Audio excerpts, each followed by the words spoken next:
उत्तर प्रदेश के प्रभारी। वकार साहब, मैं उम्मीद करता हूं कि प्राइम मिनिस्टर साहब की स्पीच आपने ज़रूर सुनी होगी, जिसमें मैं जिन 3 मुद्दों का जिक्र किया उन्होंने काफ़ी गंभीरता से इन मुद्दों पर डिस्कशन किया, विशेष तौर पर मुस्लिम महिलाओं और बेटियों के साथ हुए अन्याय को लेकर और पसमानदा मुसलमानों के मुद्दे को लेकर कि उन्हें न्याय मिलना चाहिए और इस कौम की तरक्की होनी चाहिए। क्या आपको लगता है कि भारतीय जनता पार्टी, प्रधानमंत्री मोदी मुसलमानों को आगे बढ़कर गले लगाना चाहते हैं, उनका मन साफ है, या मुसलमानों के प्रति उनमें मोहब्बत की भावना आई है और नफरत कम हो? मैं आपकी किसी बात से इत्तेफाक नहीं रखता, सब बातों को इनकार करता हूं। यह सारा खेल शुरू हुआ अमेरिका के दौरे से,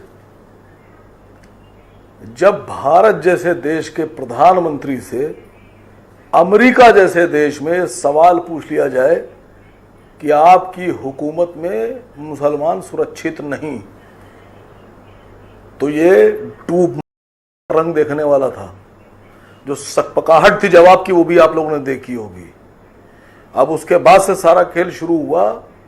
प्रधानमंत्री जी अमेरिका से सीधे उड़े और मिस्र पहुंच गए और इजिप्ट में मस्जिद में नंगे पैर खड़े हो गए। भारतीय जनता पार्टी के नेता, भारत के प्रधानमंत्री नरेंद्र मोदी जी मिस्र में मस्जिद में नंगे पैर चल रहे हैं और भारत में उन्हीं के राज में, उन्हीं के देश में, उन्हीं के हुकूमत में मस्जिद तोड़ी जाती है। यूसीसी पर आप बात कर रहे हैं। भारत के प्रधानमंत्री अमेरिका में कुछ बोलते हैं, मिस्र में कुछ बोलते हैं। उनको बहुत फिक्र है मुस्लिम महिलाओं की कि बेटी, मैंने स्पीच सुनी कि जब बेटी की शादी होती है और 10, 15, 20 साल के बाद उसको तलाक दे दी जाती है तो उसकी भाइयों पर, उसके पिता पर क्या बीतती है।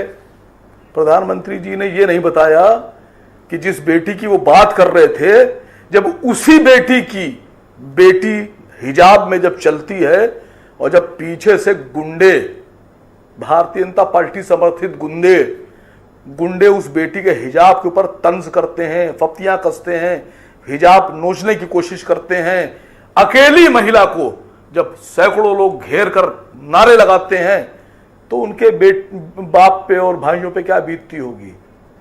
वो भी तो महिला है, वो भी मुस्लिम महिला है। प्रधानमंत्री जी को बहुत फिक्र मुसलमानों की। एक देश में 2 कानून कैसे हो जाएंगे? आप यूसीसी की बात करते हैं, यूनिफॉर्म सिविल कोड की, और खुद ही 2 कानून बना रहे हैं। मुसलमानों में आप कह रहे हैं ट्रिपल तलाक खत्म कर देंगे, कानून बना देंगे, यह कुप्रथा है। लेकिन उसी भारतवर्ष में एक गैर मुस्लिम अपनी गैर मुस्लिम पत्नी को बिना तलाक दिए छोड़ देता है। तो मैं पूछ रहा हूं वालों को बस्ती साहब से कि जब किसी हिंदू बहन को उसका पति बिना तलाक दिए छोड़ देता है और अपनी पत्नी भी नहीं स्वीकार करता है, तो उसके बाप पे, उसके भाइयों पे क्या बीतती है? ये 2 कानून कैसे? अगर मुसलमानों के साथ अपने पेचीदा रिश्तों को बीजेपी ठीक करना चाहती है, क्या आप लोगों के मन में कोई असुरक्षा की भावना है? सर, मैंने आपसे कहा कि आपको जवाब देना होगा और कड़वे सवालों का जवाब देना होगा। मैं पूछ रहा हूं प्रधानमंत्री जी से कि आप मिस्र में बोल रहे थे कि सब सुरक्षित, आप अमेरिका में बोल रहे थे कि हम सबके साथ, सबके विकास की बात करते हैं। इसी भारतवर्ष में सिर्फ ईद और बकरीद पे अगर कोई मुसलमान सड़क पर या किसी पार्क में नमाज पढ़ ले तो उसके ऊपर मुकदमा दर्ज होता है, एफआईआर दर्ज होती है, उसको जेल भेजा जाता है। और इसी हिंदुस्तान में कोई गैर मुसलमान, हमारा हिंदू भाई अगर सड़क पर मंदिर बनाकर पूजा शुरू कर दे, जागरण कर ले, तो उस पर कुछ नहीं होता है। इसी भारतवर्ष में जब बिहार में, उत्तर प्रदेश में, राजस्थान में रकबर को, पहलू को, जुनैद को, नासिर को जब गाय के नाम पर कत्ल कर दिया जाता है कि नहीं, गाय का गोश्त नहीं खाने देंगे, 1 लाख के घर की पतीली चेक की जाती है, तो किरण रिजिजू के घर की पतीली क्यों नहीं चेक की जाती है? आपके मन में ये संदेह क्यों उत्पन्न होता है कि बीजेपी मुसलमानों के प्रति गोश्त है गाय का, तो गोवा में जाके समाज को आगे लाना चाहते हैं क्यों नहीं चेक करते? तो उनको आगे लाने दीजिए, पता चल ही जाएगा कि वाकई में लाना चाहते हैं या सिर्फ राजनीतिक बयान है। ये तो कुछ दिन में स्थिति स्पष्ट ही हो जाएगी।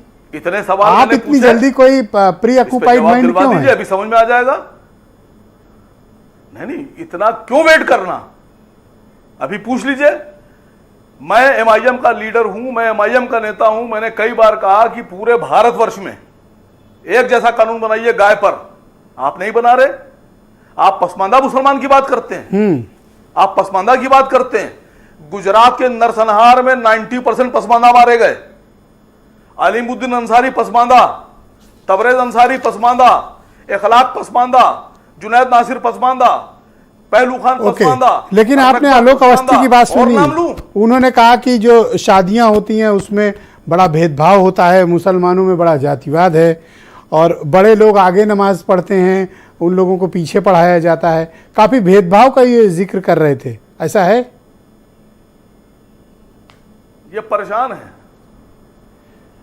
मैं भाषा तो इनकी बोल सकता हूं कि 4% ब्राह्मण पूरे देश पे कब्जा किए, 6% ब्राह्मण पूरे देश पे कब्जा, लेकिन मैं इनकी भाषा नहीं बोलूंगा। हमारे यहाँ एक अंसारी भी इमाम हो सकता है, मंसूरी भी हो सकता है, कुरैशी भी हो सकता है, राइन भी हो सकता है, बोल सकते लेकिन हो। आपके यहाँ एक लाल जहरीली भाषा है तुम्हारी, पासी, तुम्हारी पार्टी दलित की भाई, तुम्हारी जो है जहरीली पंडित भाषा नहीं है। हो सकता है केदारनाथ आम का। आदमी की भाषा में बात नहीं कर सकते हो, आम आदमी के भाषा वकार में बात साहब नहीं कर सकते थोड़ा हो। वेट करिएगा, वीरेंद्र जी भी हमारे साथ जुड़ गए। धन्यवाद आलोक जी, आलोक जी और रुकिए। तुम्हारी पार्टी वीरेंद्र जी भी हमारे साथ जुड़ बात चुके करती हैं। है, वीरेंद्र जी देश को आज प्राइम बांटने की मिनिस्टर बात की करती है, धन्यवाद आलोक जी, देश को बांट कर देखने की बात धन्यवाद। करती है। वीरेंद्र जी के